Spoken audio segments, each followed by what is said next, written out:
시청자 여러분 안녕하세요. 이근찬입니다. 미국에서 델타 변이가 확산하고 있는 가운데 이곳 9월 7일 오늘 신종 코로나 바이러스 감염증 코로나19 누적 확진자 수가 4천만 명을 넘어섰다고 발표했습니다. 미 존스홉킨스 대학이 미국 누적 확진자 그러니까 코로나19 확진자를 4,002만 2,522명으로 집계를 했습니다. 미국 전체 인구가 3억 3,291만여 명입니다. 여기에 12.0%에 해당하는 것으로 거의 미국인 8명 중에 1명꼴로 코로나19 확진 판정을 받은 적이 있다. 뭐 이렇게 해도 과언이 아니죠. 다만 요런 식으로 다 통계를 나오긴 나왔지만 그래도 이 누락이 됐다는 그런 환자 수도 많습니다. 누락 등을 실제 이렇게 보면은 실제 감염자 수는 더 많을 것으로 보는 전문가들도 상당히 많습니다. 자, 이렇게 4천만 명 가운데 10분의 1인 1인당 400만 명 이상이 최근 4주 새에 이 나왔다고 CNN이 발표를 했어요. 현재 진행형입니다. 4차 재확산 심각성을 엿보게 하는 그런 단서지요.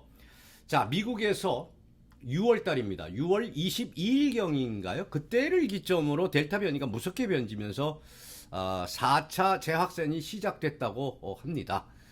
당시 하루 평균 신규 확진자는 11,303명으로 올해 들어서 가장 낮은 수치였죠. 그러나 자, 노동절 연휴가 끝났습니다. 이제 어제까지가 노동절 연휴였었지요. 최근 7일간의 하루 평균 확진자는 13만 7,270명으로 코로나19 백신이 없는 작년 노동절 연휴 때의 39,355명의 3배를 넘었다고 CNN이 발표했습니다. 여기다가 누적 사망자는 64만 9,198명으로 집계가 됐다고 합니다. 자, 이 미국의 코로나19 확진자와 사망자는 전 세계 확진자가 2억 2,120, 그러니까 129만여 명이라고 그랬죠. 129만 명. 어마어마한 숫자죠. 사망자가 457만 9천여 명. 결국은 18.1%, 14.2%에 각각 해당이 된다고 합니다. 참 어마어마한 숫자죠. 전 세계에서 누적 코로나19 감염자와 사망자가 가장 많이 나온 나라가 바로 미국입니다. 4차 재확산으로 확진자가 늘면서 입원 환자와 사망자도 지금 치솟고 있습니다. 지금 코로나19가 확산이 되면서 2020년부터 2021년 벌써 9월 오늘이 7일입니다. 이제 무기력해졌습니다. 이게 코로나인지 이게 뭔지 마스크를 써야 되는지 말아야 되는지 이 진짜 뭐를 해야 되는지 정신이 혼미한 정도로 무기력해졌어요. 지금 전쟁입니다. 누구와 전쟁이냐? 코로나와 전쟁입니다. 개개인 전쟁입니다. 이거는. 자, 뉴욕 타임스가 집계에 따르면 6일 기준, 그러니까 어제입니다. 어제 기준 미국의 최근 7일간 하루 평균 신규 코로나19 확진자는 13만 2,135명이라고 발표를 했어요. 하루 평균 입원 환자가 10만 1,000명이 넘었습니다. 10만 1,747명 정도 나온 겁니다. 그러니까 하루 평균 사망자가 1,385명이 된다고 합니다. 이거 심각합니다. 이들 지표는 9월 6일, 그러니까 어제가 노동절 연휴 마지막 날이었었어요. 이 노동절 연휴 기간으로 접어들면서 소폭 하락했는데 글쎄요. 노동절 연휴에 우리는 비행기를 타고 관광을 무척 많이 했습니다. 물론 개개인 관광하신 분들도 있고 자동차로 관광하신 분들도 상당히 많이 있는데 공공기관이라든지 기업체 뭐 이런 곳들이 쉬었단 말이에요. 그러니까 일부 지역에서 집계가 빠진 영향이 있겠죠. 그러나 앞으로는 점점 더 늘어날 것으로 보고 있습니다. 연휴 뒤에는 코로나19 확산세가 더 확산될 수 있다. 뭐 이렇게 우려를 하고 있다는 얘기가 되겠죠. 로셸 웨렌스키 그 미 질병통제예방센터 국장이 한 얘기입니다. 노동절을 앞두고 백신을 맞지 않는 사람은 여행까지 말라고 신신당부하고 권고를 했지요. 그러나 사람들은 어떻게 집에만 있겠습니까? 답답하시겠죠. 미 교통안전청 TSA가 데이터에 따르면은 노동절 연휴를 앞둔 지난 3일 날 전국의 공안 보안 검색대를 통과한 사람이 자그마치 213만 명이라고 합니다. 엄청나죠? 2년 전 노동절 연휴 때와 아주 그 숫자가 근접하다고 합니다. 실제 지난해 노동절 연휴 뒤에도 31개 주가 확진자가 늘었고 또 이 중에 25곳에서는 양성 판정 그 비율 역시 올라갔다고 CNN 뉴스가 전했습니다. 감염자 증가가 입원 환자의 상승으로 이어지면서 병원들은 몸살을 앓고 있습니다. 지금 제일 고생하시는 분들이 간호사, 의사. 자, 주민들의 백신 접종률이 지금 현재 40%가 채 안 되는 그 엘라베마, 미시시피 주에선 중환자실, 자, ICU 이 점유율이 자그마치 90%를 넘어섰습니다. 조지아, 또 아칸스, 텍사스, 플로리다 역시 남은 중환자실이 10%가 안 되는 그런 실정이라고 합니다. 짐 저스티 그 웨스트 버지니아 그 주지사가 어제 한 얘기입니다. 코로나 바이러스가 많은 병원들을 환자로 넘쳐나게 하고 있다. 그리고 학교는 문을 닫게 했다. 이렇게 이야기를 했습니다. 심각하다는 얘기가 되겠죠. 앤서니 파우처 미 국립 알레르기 전염 연구소장이 앞으로 이 수치가 어느 방향으로 갈지는 많은 사람들에게 달렸다고 합니다. 여러분, 나 자신만 편하면 안 됩니다. 내가 편해지기 전에 일단 남을 한번 생각해 보는 그런 시간이 온 것 같습니다. 자, 파우치 소장이 오늘 CNN에서 뭐라고 얘기를 했느냐면요. 백신을 맞을 자격이 있지만 접종하지 않은 미국인이 자그마치 7,500만 명이 있다고 합니다.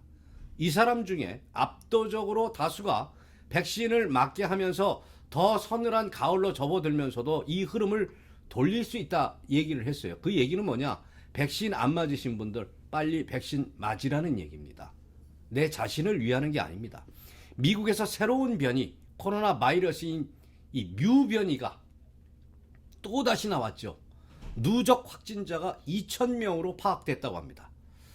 워싱턴 포스트지가 3일날 보도를 이렇게 했는데 국제 인플루엔자 정보 공유 기구에서 한 이야기입니다. 거기서 이제 인용을 해서 이야기한 이야기인데 대부분의 사례가 이 캘리포니아, 플로리다, 그리고 텍사스, 뉴욕에서 발생했다고 덧붙였어요. 뭐가? 이 바이러스 이름이 뮤입니다. 뮤. 캘리포니아주는 지난 2일 현재까지 뮤 변이가 348건이 보고됐지요. 지역에 퍼진 모든 변이를 주시할 것이라고 합니다. 하지만 이 앤서니 파우치 이 국립 알레르기 미 전염 연구소 소장이 한 얘기는요. 뮤 변이에 대해 당장 뭐 시급한 위협은 아니다. 뭐 이렇게 이야기를 밝혔어요. 우리는 이 뮤 변이를 매우 주의 깊게 관찰하고 있다. 하지만 미국 내 발생 바이러스가 99%가 델타 변이기 때문에 뮤 변이는 드물다. 뭐 이런 이야기는 했어요. 그런데 이거 아닙니다. 앞으로 점점 어떤 사태가 일어날지 델타 변이도 그랬거든요. 처음에는 아직까지는 델타 변이 별로 모르겠다. 라더니 지금 델타 변이로 확 바뀌었습니다. 세계보건기구 WHO 한 이야기입니다. 지난달 31일 이 뮤 변이를 관심 변이로 지정을 해버렸습니다. 뮤 변이는 올 1월 남미 콜롬비아에서 처음 보고가 됐습니다. 지금까지 한 40여 개국으로 번져버렸어요. 이게 심각한 거죠. 남미를 넘어서 유럽과 미국, 홍콩 감염 사례가 나왔고 지난 며칠 전인가요? 일본에서도 감염자가 처음 확인이 됐죠. 거기에다가 또 한국에서도 해외 유입 사례가 확인이 됐고 자, 이 뮤 변이의 전 세계 점유율은 0.1% 미만이지만 콜롬비아와 이 엘콰도르 남미 쪽입니다. 각각 39% 그리고 13%를 차지하면서 환자 증가 추세라고 합니다. 이게 심각합니다. 자, 어쨌든 WHO 하는 얘기가 뮤 변이의 전염력과 코로나19 백신 회피 정도에 대해서는 더 연구가 필요하다. 뭐 이런 이야기를 하고 있습니다. 폴카라스 엘콰도르죠. 키토 그 샌프란시스코대 전염병학 교수가 현재 증거로 봤을 때 뮤 변이가 원조 바이러스보다 더 전염력이 높을 가능성이 있다. 이렇게 얘기를 했거든요. 그렇죠. 심각한 거죠. 뮤 변이가 엘살바도르하고 콜롬비아 대부분 지역에서 감마와 알파 변이보다 우세해질 가능성이 높게 보고 있습니다. 이름도 참 많아요. 뮤, 갈파, 감마, 알파. 이 변이 이름이 다 다릅니다. 어쨌든 WHO는 전파력과 증상, 백신 효과 등을 고려해서 특별히 주시해야 할 변이를 우려 변이와 그보다 한 단계 낮은 관심 변이로 지정 분류를 하고 있지만, 우려 변이는 이름 잘 들어보세요. 우려 변이입니다. 알파, 베타, 감마, 델타 이렇게 네 종류가 우려랍니다. 그러면 관심은 뭐가 있겠느냐? 에타, 요타, 카파, 람다, 뮤 이렇게 5종류랍니다. 바이러스 종류 이름도 너무 많아서요. 무슨 바이러스를 걸려서 내가 코로나19가 걸렸는지 헷갈릴 정도입니다. 추가 연구가 필요하지만 뮤 변이 역시 앞서서 우려나 관심 변이로 지정된 다른 변이들처럼 기존 코로나19 백신 효과를 떨어뜨릴 수 있을 가능성이 제기되고 있어요. 자, 여러분, 최선의 보호책, 최선의 내가 지켜야 될 건 뭐가 있을까요? 손발 깨끗이 씻고 밖에 나갔다 오면 여러분들 허구하지 마시고요. 무조건 밖에 나갔다 오시면 손발 깨끗이 씻고 샤워하시고 옷 훌훌 털어서 세탁기에 집어넣으시고, 그리고 백신 안 맞으신 분은 백신 꼭 맞고, 마스크 한 번 썼던, 요즘에 보면은 거의 다가 8, 90%가 델타 변이 뭐 이렇게 유행하고 있는데도 병원에서 주는 닥터들이 쓰는 그런 얇은 마스크 쓰고 다니시는 분들이 상당히 많습니다. 그거 2시간밖에 못 갑니다. 왜야? 하도 그거 쓰고 이야기하면요, 1시간, 2시간 그게 축축하게 입김으로 젖음으로 인해서 안 쓴 거나 마찬가지랍니다. 이게 수시로 갈아주시면 좋겠습니다. 그렇게 얇은 마스크는 갈아주시면 좋겠고요. 마스크 한 번 쓰신 거는 가차없이 아깝다고 생각하지 마시고 바로 버리십시오. 그게 우리의 건강을 우리가 지키는 한 가지 요법입니다. 여러분, 우리 건강하게 이 코로나19와 맞서서, 델타 변이와 맞서서, 뮤 변이와 맞서서 꼭 여러분들 건강하시기 바랍니다. 고맙습니다.